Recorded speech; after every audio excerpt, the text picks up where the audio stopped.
I'm Tony Sklar with bnetTV. We're here at the CTIA Enterprise and Applications Conference in San Diego. I am speaking with Mr. William Dudley of Sybase 365. How are you today, sir? I'm great. How are you doing? Always a pleasure to be speaking with you, and Thank you. And such a great city, San Diego, as well. Oh, it's a wonderful city. Wonderful, beautiful. And listen, since the last time we've spoken, how have things been over at Sybase 365? Things have been good. Things have been interesting. We're certainly continuing to diversify our portfolio. We're certainly making inroads, of course, in our traditional operator services and messaging.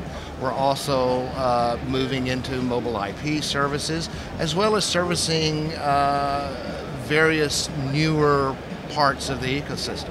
One of the nice tenets of Nuvos is they're expanding the ecosystem to devices beyond the traditional mobile phone or the smartphone.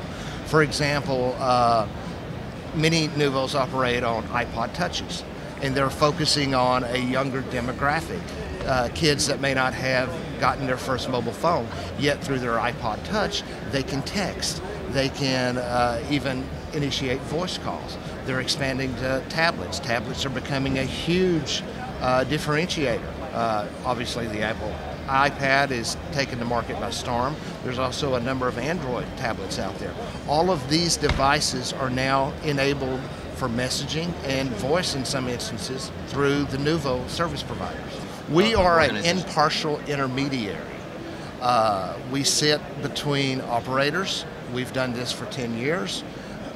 We sort of helped start the whole SMS revolution, especially in the North American market, by setting up some of the first interoperability services between the old AT&T wireless and the old voice stream, which now is known as T-Mobile. So that has helped expand messaging to where it is, has become in the United States the largest by volume messaging country in the world.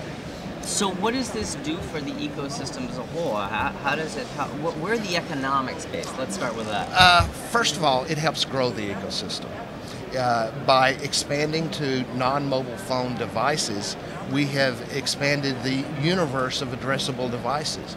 People that may not want to use a mobile phone, they can take their mobile phone, start a texting conversation on it, move to a tablet, for example, and continue their conversation there. They could also move to a PC and continue their conversation there, all through their same phone number. So it brings a multi-device capability.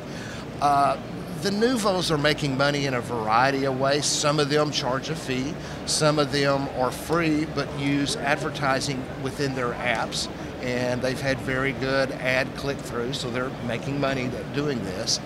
For the mobile carriers, it expands the number of devices that their subscribers can send to, thus keeping their revenues and their volume traffic up. Now, in other countries where Nuvos have not taken hold, for example, some of the GSM-only countries in Europe, another type of over-the-top application like WhatsApp or Kik has taken hold and very much cannibalized these operators' messaging volumes and revenues. And in some countries, I think the Netherlands was in the news earlier this summer, took a hit on their messaging revenues. Messaging has always been a very key data well, let's be realistic. It's a cash cow. It is. For the, yes, it is a cash cow for the carriers. Fantastic, William. Thank you very much for taking the opportunity My to speak with us pleasure. here at CTIA. It's always a pleasure. I look forward to our next chat. Thank you. Thank you. I've been speaking with William Dudley of Sybase 365. I am Tony Sklar here with bnetTV.